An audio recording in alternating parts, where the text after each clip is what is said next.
Era una de esas tardes de octubre en Ohio en las que todo parecía contener la respiración. El cielo estaba gris desde el mediodía, y a las 6 la lluvia había alcanzado un ritmo tranquilo y constante contra la ventana de la cocina. Me quedé junto a la estufa, removiendo una olla de sopa que apenas recordaba haber empezado, observando cómo las hojas de arce caían en espiral sobre la cera mojada, como los días de mi vida cayendo uno a uno. La casa olía a patatas y a tiempo, y el leve zumbido del lavavajillas se mezclaba con el tic-tac del reloj. Cada segundo resonaba un poco más fuerte en el silencio de la espera. Max estaba en la mesa de la cocina, encorvado sobre su tarea de matemáticas, golpeando el lápiz contra el borde cada pocos segundos. Tenía la mandíbula y los ojos grises como la tormenta de su padre, pero su preocupación provenía de mí. Cada pocos minutos miraba hacia la puerta principal y luego volvía a su hoja de ejercicios. Sophie, nuestra hija de 5 años, estaba en la sala, sentada con las piernas cruzadas sobre la alfombra, tomando el té con sus muñecas. Era pura calidez e imaginación, cantándoles una melodía inventada, su voz como un hilo brillante que se entrelazaba en la pesada quietud.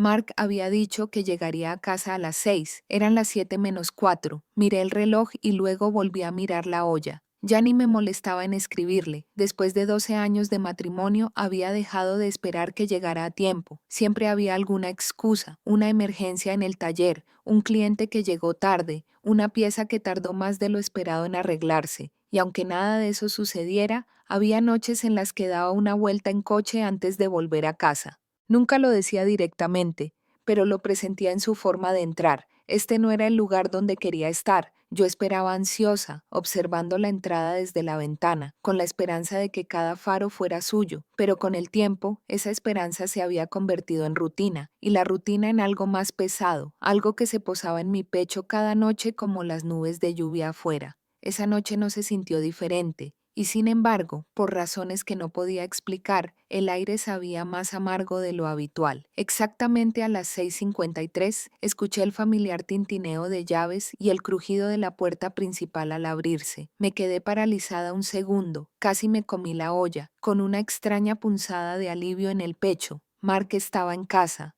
Finalmente, esperé, esperando oír sus botas sobre las baldosas de la cocina, el arrastrar de sus pies colgando la chaqueta, tal vez incluso un beso en la mejilla si estaba de buen humor. Pero los pasos no venían hacia mí. Pasaron la entrada y se dirigieron directamente a la puerta trasera. Ni siquiera miró hacia la cocina. Salí al pasillo justo a tiempo de verlo desaparecer por la puerta que daba al garaje. No, oye, no. Perdón, llego tarde. Solo silencio y el fuerte golpe de la puerta al cerrarse tras él, seguido del tenue olor a aceite de motor y hojas húmedas que se arrastraba a su paso. Me quedé allí un momento, con la mano apoyada en la pared, mirando fijamente esa puerta. No era la primera vez que salía directamente, pero normalmente al menos fingía interés. Preguntaba si la cena estaba lista y les daba un abrazo rápido a los niños. Esta noche, nada, simplemente se había ido.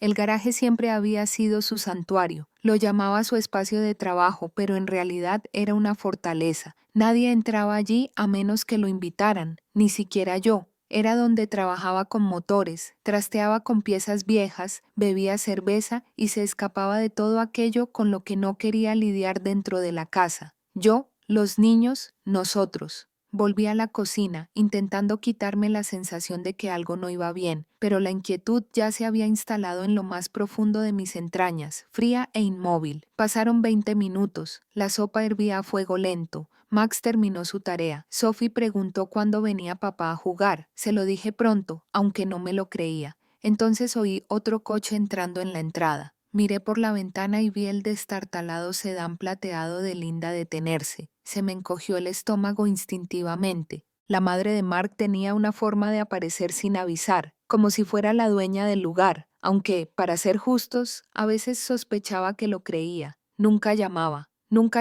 antes y siempre venía con un propósito. Mientras caminaba por el sendero, noté que no estaba sola. Andrew estaba con ella, amigo de la infancia de Mark. Era tranquilo, educado, de esos que se mezclaban con el resto en las reuniones familiares, pero compartían una extraña cercanía, basada en manos grasientas y charlas en el garaje, y poco más. No entraron en casa. Los observé desde la ventana mientras se dirigían directamente al garaje. Linda avanzaba con su habitual presunción. Andrew los seguía con las manos en los bolsillos. Me quedé allí de pie, sujetando un paño de cocina, viendo cómo se cerraba la puerta tras ellos. 3 personas en el garaje. Mi marido, su madre, su mejor amigo, ninguno de ellos pensó en saludar. Y entonces supe que algo iba muy mal. Esperé todo lo que pude, quizá 30 minutos, quizá más. No miraba el reloj, la sopa había empezado a espesar, el olor a tiempo se volvía amargo por la cocción lenta. Sofía estaba acurrucada en el sofá, olvidadas sus muñecas, con el pulgar metido en la boca como no lo hacía desde los 3 años. Max estaba de vuelta en la mesa, esta vez dibujando tanques y dragones en los márgenes de su cuaderno. Mark aún no había entrado, así que agarré un recipiente, le serví un poco de sopa y me puse una chaqueta. Quizás estaba enfrascado en una conversación, quizás solo necesitaba que le recordaran que estábamos allí. Su familia lo esperaba. El aire frío me golpeó al salir. El patio estaba resbaladizo por las hojas mojadas y la luz del porche proyectaba largas sombras sobre el césped. Caminé hacia el garaje. El resplandor amarillo bajo la puerta se extendía sobre el cemento como una advertencia. La puerta estaba ligeramente entreabierta. Estaba a punto de tocar, quizás decir algo ligero, como «La cena está lista, chicos». Cuando oí su voz, «Linda, ay, por favor, Mark», estaba diciendo, «no te hagas el que no sabes de qué hablo. Te dije desde el principio que esa chica no era para ti. Mírala ahora, desaliñada, hinchada, arrastrándose como una criada vieja y cansada». Me quedé paralizada. «Mamá, vamos». La voz de Mark respondió baja y resignada, pero no estaba a la defensiva. No estaba enfadada, no era lo que necesitaba oír. Linda resopló. «Sabes que tengo razón». Solía ser bastante presentable, pero ahora se contonea con su ropa deportiva y camisetas manchadas como si se hubiera dado por vencida. La verdad, me daría vergüenza que me vieran en público con ella. Sentí una opresión en el pecho. Retrocedí un poco, con el corazón latiéndome tan fuerte que apenas podía oírla. «O sea», continuó, con la voz cortante como un cristal roto, «¿qué hace todo el día? La casa es un desastre, los niños son un desastre, ni siquiera se molesta en perder los kilos del embarazo. ¿Y Sophie qué? 5 años ya, esperaba que Mark me defendiera, que dijera algo, lo que fuera. En cambio, suspiró. No sé, mamá, quizás tengas razón. A veces pienso que cometí un error al casarme con ella». Me dio como un puñetazo en el estómago. De hecho, me tambaleé hacia atrás, la mano agarrada al marco frío de la puerta. «Un error. Yo fui un error». Andrew se aclaró la garganta por dentro. «Oye, qué duro, tío. Es la madre de tus hijos». Mark no respondió enseguida. Luego, con una risa aguda, dijo, «Sí», y Max se pasa el día pegada a una pantalla mientras se encoge de hombros como si fuera normal. Sophie siempre está haciendo berrinches en la guardería. ¿Crees que eso es ser madre? Ni siquiera lo intenta, solo se sienta, ve la tele y se queja de que está cansada. Dios sabe que de Linda volvió a intervenir. Exactamente. ¿Y recuerdas a Lena, la de contabilidad? Vaya, esa es una mujer inteligente, refinada y que se cuida. Si hubieras terminado con alguien así, Mark la habría cortado, pero no con negación. Está casada, mamá. Así que un hombre de verdad podría cambiar eso. ¿Crees que Elena se quedaría sentada con cara de vaca todo el día? Y eso fue todo. Esa palabra, vaca. La palabra me destrozó. 12 años de matrimonio, 2 hijos, incontables cenas preparadas, camisas dobladas, noches meciendo bebés enfermos mientras él roncaba en la habitación de al lado. Había cambiado el sueño, la juventud y los sueños por esta vida, por esta familia, y ahora era una vaca. Me llevé una mano al pecho, intentando calmar la tormenta que se desataba en mi interior. Mi visión se nubló, respiraba entrecortada y superficialmente. Retrocedí lentamente, con cuidado de no pisar las hojas crujientes bajo mis botas. No podía dejar que supieran que los había oído, todavía no. No hasta que supiera qué hacer con los pedazos de mí misma que acababan de aplastar. Apenas recuerdo haber regresado a casa caminando. La lluvia había disminuido hasta convertirse en una neblina, adherida a mi pelo y pestañas como sudor después de una pesadilla. Tenía los dedos entumecidos de tanto sujetar el recipiente de sopa, pero no lo sentía. No sentía gran cosa, salvo el peso en el pecho, un dolor aplastante y silencioso que latía con cada respiración. Mi mente seguía dando vueltas con ecos de la palabra vaca. Dentro, el calor de la cocina me impactó como una mentira. La luz amarillenta, el aroma a hierbas, el parloteo silencioso del televisor de fondo. Todo parecía demasiado normal, demasiado amable para lo que acababa de oír. Parpadeé un par de veces, intentando que las lágrimas permanecieran ocultas. Max levantó la vista de su cuaderno. «Mamá, ¿viene papá pronto?» Abrí la boca y la volví a cerrar. Mi voz no estaba lista, entonces forcé una sonrisa. Una de esas sonrisas tensas y frágiles que no llegan a los ojos. Está trabajando en algo en el garaje. Mi amor dijo que tardará un rato. Max asintió, casi creyéndome, y volvió a sombrear las ruedas de un camión que estaba dibujando. No volvió a preguntar. Me ocupé de poner la mesa, con movimientos mecánicos, platos, tenedores, servilletas, ketchup para Max, un vaso rosa con pajita flexible para Sophie. Entró corriendo desde la sala, con una de sus muñecas en la mano. ¿Papá viene a jugar después de cenar? Me arrodillé, le aparté el pelo de la frente y le di un beso en la coronilla. Esta noche no, cariño, está ocupado. Hizo un puchero un segundo y luego corrió a su asiento. Nos sentamos los tres como siempre. Le serví sopa en sus tazones. Corté el pan de Sophie en triángulos y le recordé a Max que masticara con la boca cerrada. En apariencia todo estaba bien, tenía que ser así, pero por dentro me desmoronaba. Hablaban de la escuela, de un chico de la clase de Max que se metió en problemas por esconder la grapadora de la maestra, de cómo Sophie quería un pastel de unicornio para su cumpleaños, aunque faltaban 6 meses. Asentí, respondí, reí en los momentos oportunos, incluso hice preguntas solo para que siguieran hablando, para acallar el zumbido en mis oídos, pero detrás de cada sonrisa mi mente gritaba. 12 años, en resumen, 12 años de ser esposa, madre, ama de llaves, enfermera, maestra, y ellos estaban en el garaje riéndose de lo vergonzosa que era, de lo desechable que era. Miré mi cuchara, observando cómo el caldo se cubría. No podía saborearlo, no sentía el calor en la lengua, solo sentía vergüenza, aguda y ácida, oprimiéndome el estómago como un puño.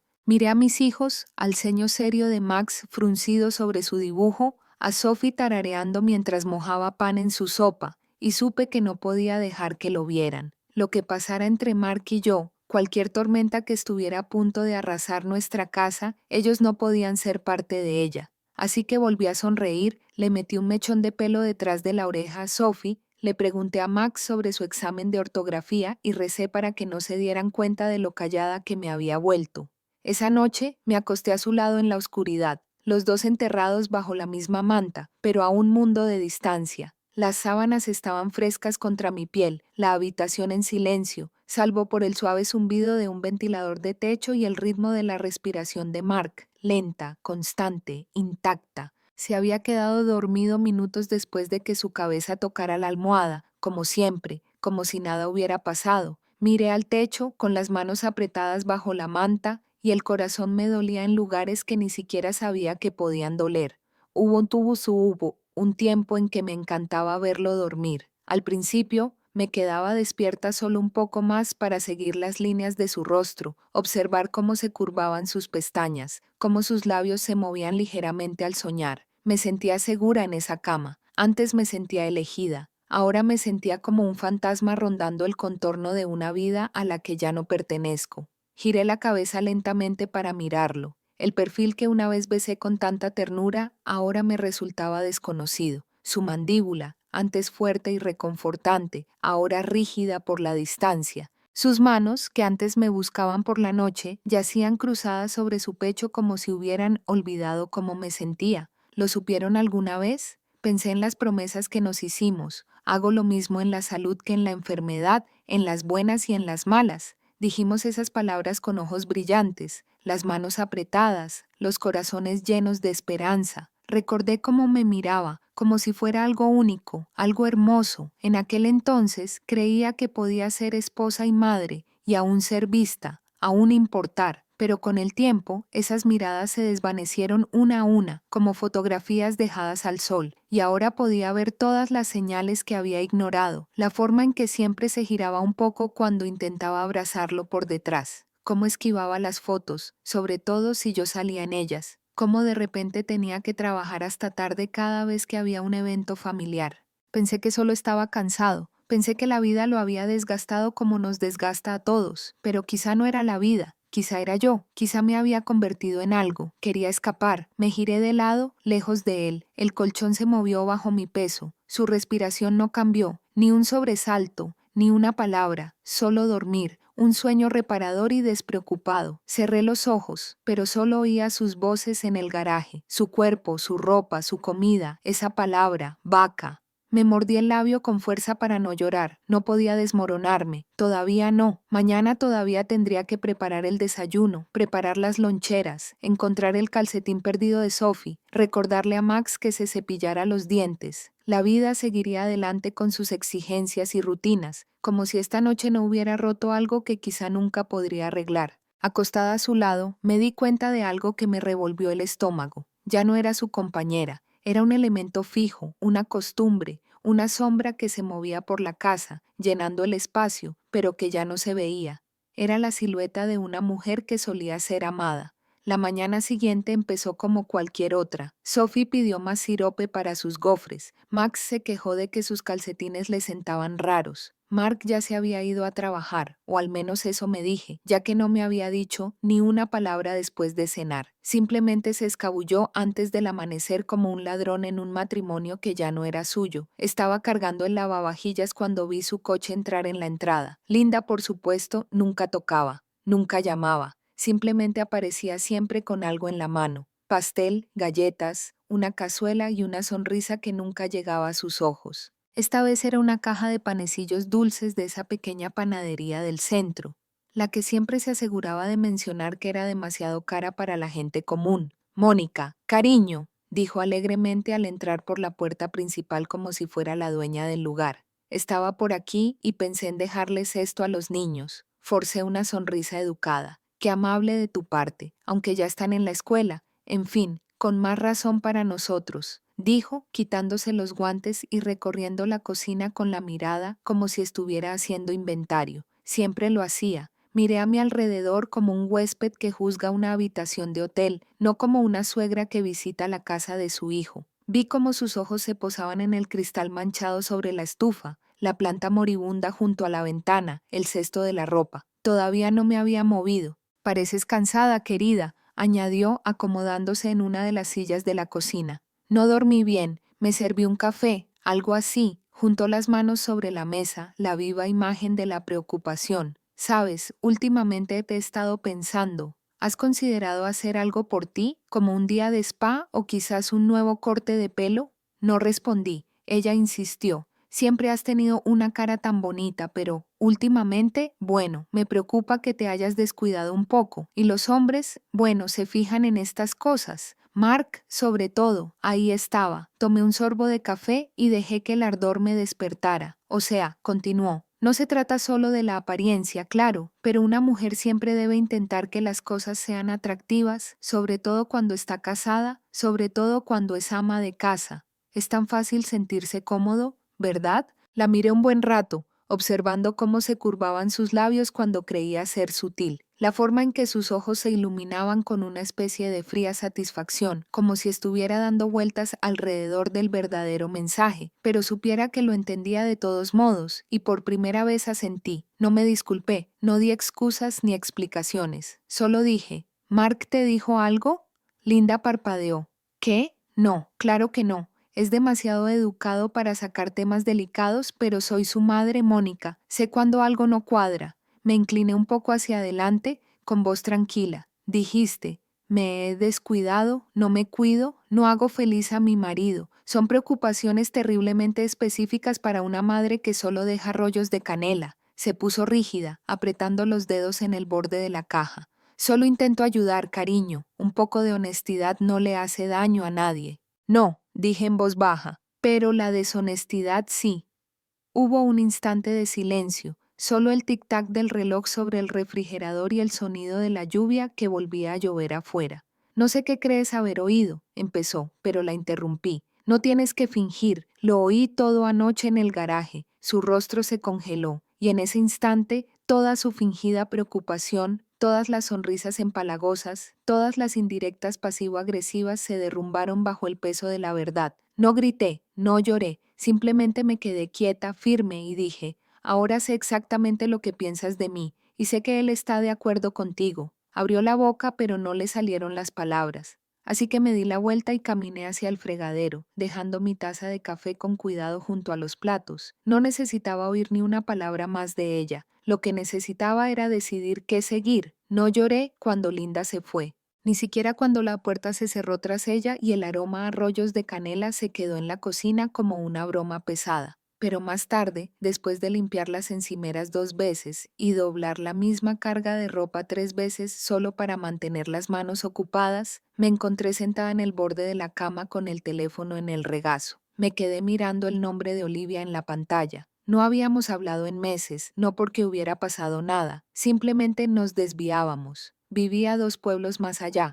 Tenía un trabajo ajetreado, novio, una vida que parecía muy distinta a la mía, pero era de esas personas que nunca te dejaban sentir olvidado cuando la llamabas. Le di al botón de llamada antes de darle vueltas. Contestó al segundo timbre. Mónica. Ay, Dios mío. Oye, ¿cuánto tiempo ha pasado? Su voz era como la luz del sol a través de una ventana rota. Sí, dije, y ya se me hacía un nudo en la garganta. Perdón por llamarte de repente. No seas tonta, dijo al instante. Te he echado de menos. ¿Estás bien? Intenté hablar, pero el silencio se alargó demasiado. Suavizó la voz. Mónica, ¿qué pasa? Y así, las palabras me salieron a borbotones. Le conté lo del garaje, lo de Linda, lo de la voz de Mark que decía cosas que no podía ignorar. Seguí hablando hasta quedarme sin aliento y sin lágrimas, y ella no me interrumpió ni una vez. Cuando por fin hice una pausa, dijo, ay, cariño, nada de esto es culpa tuya. Quería creer con todas mis fuerzas que no era una mujer desgastada que había agotado su valor. No eres invisible, dijo, como si pudiera leerme el pensamiento. No eres desechable, no eres una planta de interior a la que puedan ignorar y culpar por no florecer. Me reí inesperadamente. Esa es una metáfora increíble. Sí, bueno, ya tengo práctica, respondió con dulzura. La gente te trata como si fueras un personaje secundario cuando dejas de exigir ser el protagonista de tu propia vida. Eso me impactó porque era cierto. Había dejado de pedir nada. Atención, respeto, cariño. Creía que ser una buena esposa significaba encogerme para que mi marido pudiera expandirse. Creía que mantener la paz significaba callar y creía que la resistencia era amor, pero la voz de Olivia, tan firme, tan inquebrantable, me recordó que yo era alguien antes de convertirme en madre o esposa de Mark. Gracias, susurré. ¿Por qué? Por verme, por seguir viéndome. No respondió de inmediato, pero podía oír su respiración. Presente. Llámame cuando quieras, dijo. No me importa si son las 12 m. No estás pasando por esto sola. Y por primera vez en mucho tiempo le creí. Esa noche, después de que los niños se acostaran, encontré a Mark en la sala, sentado en el borde del sofá con su portátil abierto pero apenas tocado. La televisión estaba encendida, un canal de noticias murmuraba sobre mercados y política, ruido blanco para llenar el silencio. Me quedé un momento en la puerta, reuniendo el coraje que había acumulado durante todo el día. Tenía las manos frías, aunque la calefacción estaba encendida. Tenemos que hablar, dije en voz baja. No ha levantado la vista. Puede esperar, tengo trabajo que terminar. Me acerqué. No, de verdad que no puede. Apretó la mandíbula. Cerró el portátil con más fuerza de la necesaria y se recostó en el sofá como si se estuviera preparando para una actuación que no quería dar. ¿Y ahora qué? Dijo ya a la defensiva. Me senté frente a él con los brazos cruzados y las piernas, temblando. Lo oí todo anoche en el garaje. Tú, tu madre, Andrew. Sus ojos se posaron en los míos y luego los apartó. Estabas escuchando a escondidas. No te atrevas a hablar de eso. Dije con voz más aguda de lo que había planeado. Dijiste que era un error, que te avergonzabas de mí, que casarte conmigo era conformarte. Mark me miró y luego me miró de verdad y por un segundo vi algo en sus ojos. Vergüenza quizá, arrepentimiento, pero se desvaneció tan rápido como llegó. Me estaba desahogando, dijo. No era para que lo oyeras, pero lo decías en serio. Se levantó y se pasó una mano por el pelo. Dios mío, Mónica, esto es justo lo que quiero decir. Siempre lo estás convirtiendo todo en drama. Trabajo todo el día. Llego a casa y no puedo ni respirar sin que me acusen de algo. No te acuso de nada, dije, poniéndome de pie también. Te digo que sé exactamente dónde estoy en esta casa y no está cerca de ti, rió con amargura y en voz baja. ¿Qué quieres de mí? Te pasas el día sentado en esta casa, llevas años sin trabajo, apenas te cuidas, ya ni siquiera te miras al espejo. Eso le dolió más de lo que podía imaginar. Me tambaleé un poco, pero me mantuve firme, y aún así soy yo quien mantiene unida a esta familia, dije. Soy yo quien sabe cuándo los niños necesitan zapatos nuevos, quien recuerda los nombres de sus profesores, quien se asegura de que haya cena, ropa limpia y estabilidad. Crees que no es nada porque nunca tuviste que hacerlo. Estaba a punto de responder cuando ambos oímos el fuerte taconeo en el suelo detrás de nosotros. Linda, por supuesto. Entró como si fuera la dueña de la casa, con los brazos bien cruzados y la mirada escrutando la habitación como un halcón. ¿De verdad es necesario?, preguntó, dirigiéndose a mí mientras discutía delante de los niños. Siempre ha sido tan dramático. No discutíamos delante de ellos, dije. Están dormidos. Puso los ojos en blanco. Aún así, no es atractivo. Mónica, de verdad, no sé qué vio Mark en ti. Me volví hacia Mark. ¿Vas a decir algo? ¿Vas a dejar que me hable así otra vez? No dijo nada. Solo mira hacia abajo. Esa fue mi respuesta. Así que respiré hondo, tan hondo que me dolió, y dije lo que no me había atrevido a decir en años. Me voy. Linda se burló. No seas ridícula. No te pido tu opinión, dije, y mi voz sonó más tranquila de lo que esperaba. He pasado demasiado tiempo encogiéndome para encajar en esta casa, en este matrimonio, en esta versión de mí que podrías tolerar. Estoy harta. Mark me miró fijamente, atónito y en silencio. No esperé a que hablara. Me di la vuelta, subí las escaleras y empecé a empacar, eligiéndome finalmente a mí misma. Todavía estaba oscuro cuando subí a los niños al coche. Max se frotó los ojos y preguntó si íbamos a algún lugar divertido. Sonreí y dije, a un lugar tranquilo. Sophie aferró su conejo de peluche favorito. Su cabello aún estaba alborotado por el sueño. El viaje se sentía interminable y silencioso. La lluvia caía lentamente y con regularidad sobre el parabrisas. Mantuve las manos apretadas sobre el volante, más por instinto que por control, porque por dentro todo temblaba. Entramos en la entrada de la casa de mis padres justo después del amanecer. Su casita en las afueras parecía la misma, desgastada pero cálida, como una manta de la infancia que aún olía ligeramente a lavanda y detergente. En cuanto el motor se detuvo, la puerta principal se abrió. Mi padre salió al porche con su taza de café, y mi madre lo siguió en bata, con una mano apretada contra el pecho, como preparándose para lo que ya sabía. No preguntaron por qué, no hacía falta. Mi madre bajó las escaleras y me abrazó tan fuerte que casi me desplomó sobre ella. «Estás en casa», susurró. «Eso es todo lo que importa». Dentro, todo parecía más pequeño de lo que recordaba y, sin embargo, de alguna manera más seguro. La cocina aún tenía las mismas cortinas verde pálido que odiaba de adolescente. El aroma de los rollos de canela que mi mamá había empezado a hornear llenaba el aire, cálido y silencioso en su confort. Después de acomodar a los niños en la habitación de invitados con dibujos animados y cereales, me senté a la mesa del comedor con mi papá. No me soltó clichés ni intentó hacerme el terapeuta. Simplemente me miró con esa serenidad que siempre había admirado. «No tienes que contárnoslo todo ahora», dijo. «Pero si vas a dejar a alguien, asegúrate de que sea porque has recordado tu valor, no porque lo haya olvidado». Contuve las lágrimas. «Creo que yo también lo olvidé», asintió lentamente. «Entonces, tal vez este sea el lugar para recordar». Nos sentamos allí un buen rato, sin hablar, simplemente existiendo, el tipo de silencio que no te exige nada, que te envuelve como una manta cuando estás demasiado sensible para hablar. Esa noche, arropé a los niños en sus camas, les besé las mejillas y me senté junto a la ventana de la antigua habitación que solía ser mía. La luz de la calle parpadeaba como siempre. Una rama de árbol rozó ligeramente el cristal y por primera vez, en lo que parecía una eternidad, dormí del tirón, sin pesadillas, sin un peso vacío que me oprimía el pecho, solo un sueño profundo, sin sueños, completo. Era domingo por la mañana cuando apareció. Vi su coche desde la ventana de la cocina, el mismo sedán negro, la misma abolladura en el retrovisor que le había rogado que arreglara durante años.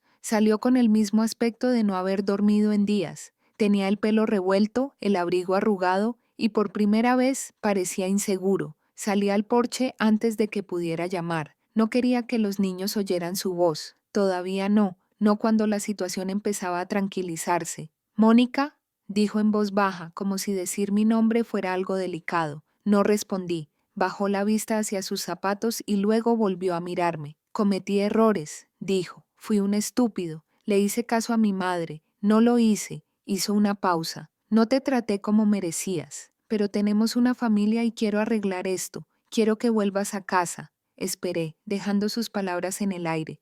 Luego pregunté, «¿Qué parte de esa casa siento ahora como mi hogar?» Abrió la boca y luego la volvió a cerrar. Ya no estaba enfadado, ni siquiera me dolió. Simplemente lo hice.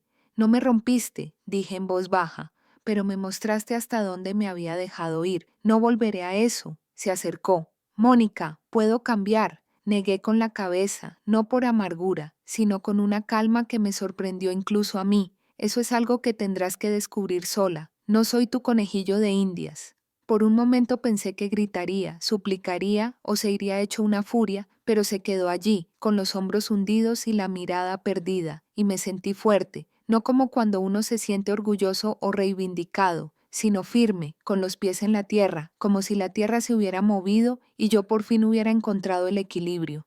«Tengo que irme», dije.